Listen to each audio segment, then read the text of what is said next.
Coucou à tous, j'espère que vous allez bien. Alors bien cette semaine, nous allons parler du transit énergétique en design humain. Mais avant ça, si tu ne me connais pas, je m'appelle Gaëlle de l'univers de Chrysaël. Je suis accompagnante en périnatalité, parentalité en conscience et bien-être familial. J'accompagne aussi les parents, les femmes et les enfants aux énergies sensibles et atypiques, tout comme moi et mes enfants, et pour justement mieux se connaître et pour plus de sérénité au quotidien. Alors cette semaine, j'avais très envie de vous parler d'un sujet qui me tient particulièrement à cœur, qui est justement les enfants aux énergies atypiques, sensibles et atypiques. Je précise bien que le design humain n'est pas un outil de diagnostic, je précise bien, par contre, il peut révéler certaines spécificités. Donc cette semaine, l'énergie du soleil, c'est vraiment l'énergie de l'enthousiasme, de l'expression, de la communication, de la joie, c'est vraiment le signe du Gémeaux en astrologie. Le Gémeaux, c'est tout ce qui est curiosité, les échanges, de nouvelles expériences, vouloir faire différentes activités en même temps. Donc, cette énergie peut amener justement de l'éparpillement, s'éparpiller, parce qu'on a trop d'enthousiasme pour plein de choses en même temps. Et donc, ce qui va nous ancrer, ce qui va canaliser cette énergie du soleil, c'est vraiment se concentrer sur des petits détails. Donc, ça peut être aussi l'hyperfocalisation chez certains enfants et chez certains adultes aussi. Ça peut être le blocage sur certains détails. Après, il faut aller regarder l'entièreté de la carte de l'adulte ou de l'enfant, du parent, pour vraiment aller voir à quel endroit se situe cet enthousiasme et à quel endroit se situe cette hyper-focalisation, ce blocage sur certains détails ou cette concentration. Enfin voilà.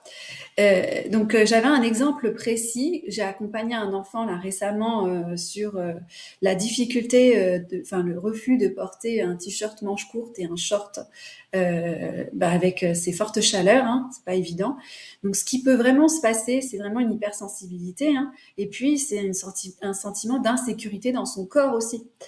Donc, pour certains enfants, ça peut être la peur du regard des autres aussi, parce que on vient de passer dans la période du printemps, on va vers l'été, mais avant, notre corps, il était couvert, il était avec un pantalon, il était avec un t-shirt manche longue, même un pull, un manteau, on était tous couverts. Et maintenant, on se découvre. Donc, pour certains enfants ou certains adultes, ça peut être cette transition peut être très difficile à au niveau adaptation, à s'adapter à ce nouveau changement. Donc, avec l'énergie justement du soleil qui se situe dans le centre-gorge, c'est tout ce qui est communication et tout ce qui est mise en mouvement aussi, parce que ce sont les actions. Eh bien, le parent peut vouloir stimuler, convaincre son enfant. Ben non, il fait chaud, tu vas avoir trop chaud, faut porter des vêtements adaptés à cette saison. Enfin voilà. Et la sagesse vraiment cette semaine, c'est de ralentir, d'observer et d'y aller petit pas par petit pas. Porter un pantacourt, par exemple, relever les manches du t-shirt manches longues, peut-être mettre ses affaires, donc t-shirt, manches courtes, et puis short dans son petit sac d'école, et s'il en ressent le besoin, informer bien sûr et échanger avec les équipes qui l'encadrent hein, à l'école, les enseignants, et puis surtout valider aussi son ressenti à l'enfant. Valider, ton corps n'est pas à l'aise avec les manches courtes. Qu'est-ce que tu ressens L'enfant à ce moment-là, il se sent compris, il se sent entendu en fait. On peut essayer un petit peu ce matin, par exemple, on peut faire une transition ce matin, puis cet après-midi, quand on est à la maison, par exemple le mercredi, un temps d'adaptation progressive pour sécuriser le système nerveux, bien sûr, de l'enfant aussi. Donc comprendre le détail sensoriel transforme la relation. Pour lui, le vêtement peut être aussi comme une sorte de protection, comme sa bulle, son cocon. Là, je pense surtout aux enfants qui ont un trouble syndrome autistique, par exemple.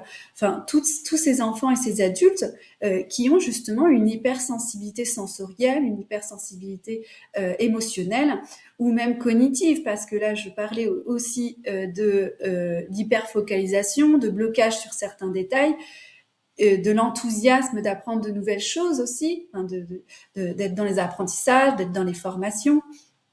Donc voilà en quoi le transit cette semaine nous aide à évoluer, donc justement avec plus de communication, plus d'écoute avec nos enfants, avec notre conjoint aussi, notre partenaire. Enfin voilà. Et ben, si ça résonne avec toi, si ça t'intéresse, c'est avec grand plaisir vraiment que je t'accompagnerai à mieux te connaître pour toi, pour ton enfant. On peut aller regarder justement où se situent ces énergies, parce que peut-être que tu as déjà généré la carte de ton enfant. Donc tu peux la générer sur Design Human App, c'est une application.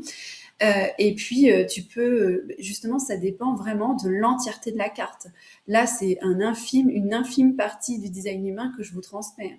Mais on peut tellement aller voir l'environnement, on peut aller voir la digestion, comment il digère ses émotions, votre enfant, comment il digère les informations, les apprentissages, dans quel environnement se sent le mieux, quelle est sa motivation principale, quel est son sens inconscient, est-ce que c'est le toucher, là justement pour ce petit garçon, eh bien son sens inconscient c'est le toucher, donc vraiment le rassurer en valorisant ce qu'il ressent, ce qui le touche profondément. Enfin voilà, ça sera avec grand plaisir que je t'accompagnerai. N'hésite pas à m'envoyer un message privé sur Instagram. J'aurai plaisir vraiment à te lire. Je vous souhaite à tous une très belle fin de semaine et puis on se retrouve bientôt pour le transit de la semaine prochaine. Belle journée!